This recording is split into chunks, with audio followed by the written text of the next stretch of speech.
It's easy to just get sucked into our everyday lives. I mean, they're right there, demanding our attention at all times. And it's not as if we aren't ever doing anything important in our daily lives. But it's easy to lose perspective.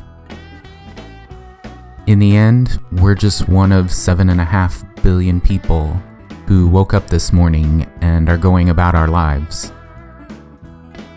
1 out of 7.5 billion isn't a very impressive amount. We don't even know close to 1% of what's going on in this world. We have to rely on what other people tell us. And unfortunately, we can't always trust what they say, because they don't always tell the truth. But we can still get a decent sense of where we stand in the big scheme of things. We know that somewhere between 1 and 2 billion people have to survive on no more than $1 or $2 per day. We know that roughly half the world's population lives in countries that don't protect basic rights or freedoms.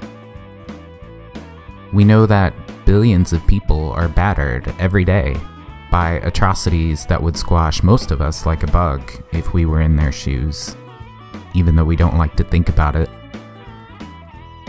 The fact is, the more you're like me, white, male, middle-aged, able-bodied, mentally healthy, American, English-speaking, straight, cisgendered, highly educated, socioeconomically stable and comfortable, the better you're likely to have it.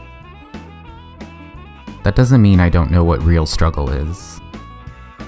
I've still had to work hard.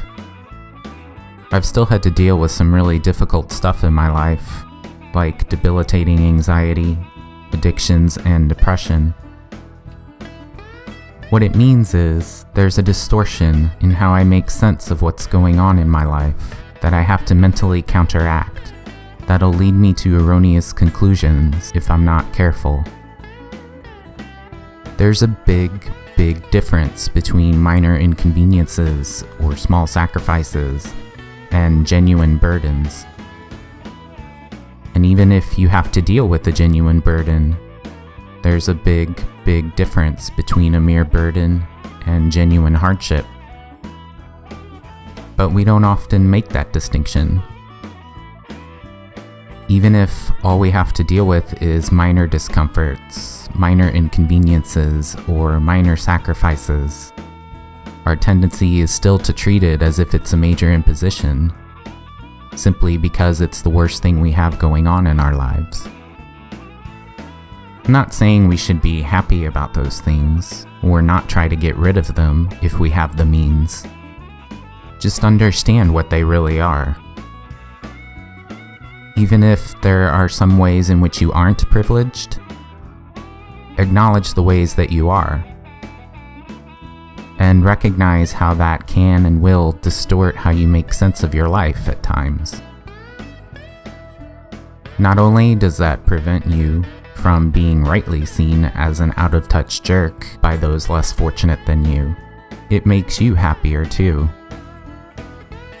Because you'll see that many of your struggles that seem like hardships are actually just small inconveniences in the big scheme of things.